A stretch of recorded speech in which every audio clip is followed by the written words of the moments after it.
प्यारे विद्यार्थियों, नमस्कार। लास्ट लेक्चर में हमने सहायक क्रिया के बारे में अध्ययन किया। आज के इस लेक्चर में हम प्रेरणार्थक क्रिया के बारे में जानकारी प्राप्त करने वाले हैं, अध्ययन करने वाले हैं। अध्ययन करते हुए मैं आपको प्रेरणार्थक क्रिया की परिभाषा और प्रेरणार्थक रूप बनाने के कुछ नियम, इनकी जानकारी देने वाली हूँ। चलो देखते हैं। प्रेरणार्थक क्रिया। प्रेरणार्थक क्रियाओं के रूप समझने के लिए मैं आपको सबसे पहले क्रिया का रूप समझाना चाहती हूँ। विद्यार्थियों, देखो, निम्नलिखित वाक्यों में मोटे टाइप में दी गई क्रियाएं देखिए। पहला वाक्य है, गोपाल कहानी लिखता है। उसी वाक्य में है, पिताजी गोपाल से कहानी लिखाते हैं। और उसी में तीसरा वाक्य है, पिताजी शिक्षक द्वारा गोपाल से कहानी लिखवाते हैं। जो मोटे टाइप में शब्द दिए हैं, लिखता है, लिखाते हैं, लिखवाते हैं, ये शब्द हमें क्या समझाना चाहते हैं, तो यह हम आगे देखने वाले हैं। दूसरा वाक्य भी देखेंगे। सुमन सेब खाती है। माँ सुमन को सेब खिलाती है। माँ नौकरानी द्वारा सुमन को सेब खिलवाती है। तो विद्यार्थियों, ये दूसरे वाक्य में भी मोटे टाइप में है, खाती है, खिलाती है और खिलवाती है।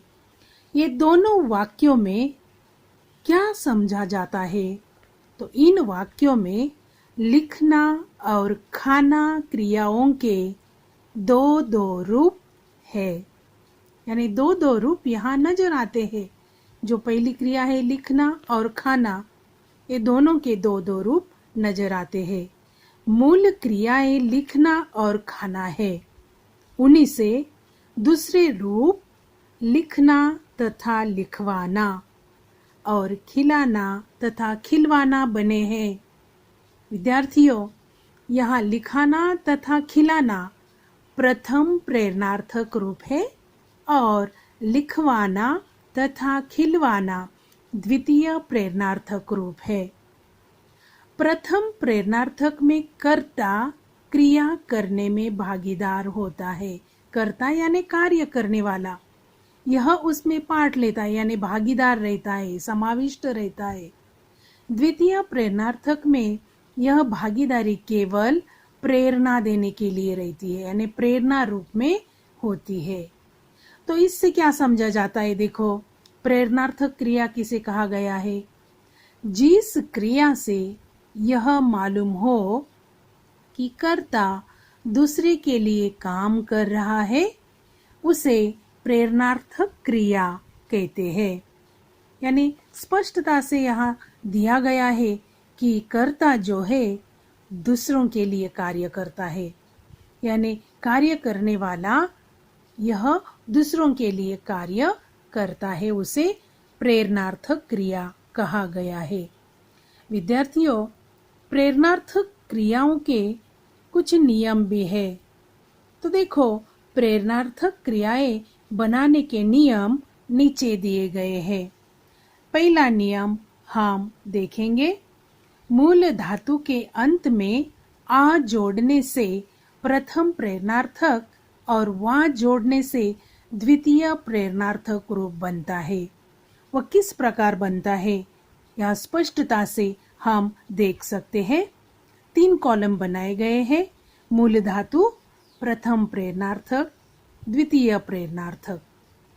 मूल धातु में शब्द है चलना, दूसरा शब्द है चमकना, तीसरा मचना, चौथा चढ़ना, नेक्स्ट कहना, उसके बाद डरना, उसके बाद पढ़ना और लास्ट में दिया है लगना।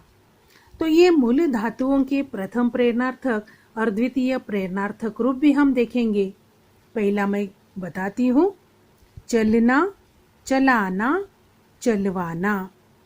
चमकना, चमकाना, चमकवाना। मचना, मचाना, मचवाना। चढ़ना, चढ़ाना, चढ़वाना। कहना, कहाना, कहवाना। डरना, डराना, डरवाना। पढ़ना, पढ़ाना, पढ़वाना।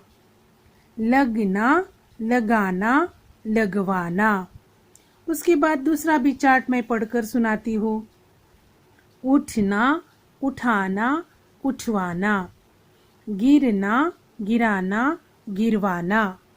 फैलना, फैलाना, फैलवाना। सुनना, सुनाना, सुनवाना। छिपना, छिपाना, छिपवाना। लिखना, लिखाना, लिखवाना। उड़ना, उड़ाना, उड़वाना। दौड़ना, दौड़ाना, दौड़वाना। यह हो गया पहला नियम।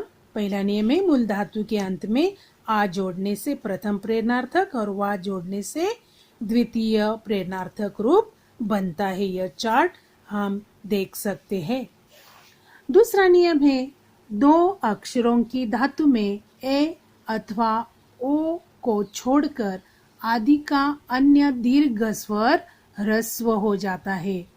देखेंगे मूल धातु, प्रथम प्रेरणार्थक और द्वितीय प्रेरणार्थक। पहला चार्ट देखेंगे। जागना, जगाना, जगवाना। जीतना, जिताना, जितवाना। यहाँ देखो बच्चों, दीर्घ स्वर ह्रस्व हो गया है। जीतना दीर्घ दिया है और प्रथम प्रेरणार्थक द्वितीय प्रेरणार्थक में वह ह्रस्व हो गया है। यह नियम आपको ध्यान में रखना है। दीर्घ है वह ह्रस्व हो जाता है। डूबना, डुबाना, डुबवाना। यहाँ भी देखो उकार दीर्घ है वह ह्रस्व हो गया है। उकार डूबना, डुबाना, डुबवाना। दूसरा चार्ट में देखो। लेटना, लिटाना, लिटवाना। बोलना, बुलाना, बुलवाना। भीगना, भिगाना, भिगवाना।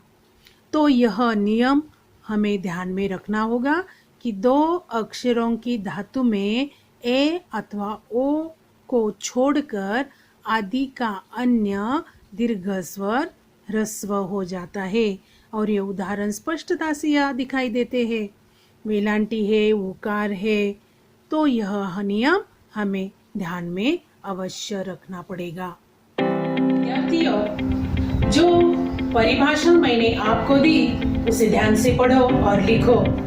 उसी के साथ आपको जो चार्ट लिखने के लिए दिया है उसे ठीक से पढ़ो और लेखन कार्य करो।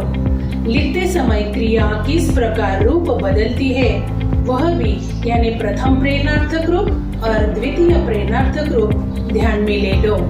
वहाँ जो नियम दिए गए हैं उन नियमों के अनुसार आपको लेखन कार्य करना है। 2 नियम दिए हैं, उसे देखकर लेखन पूरा करो। धन्यवाद।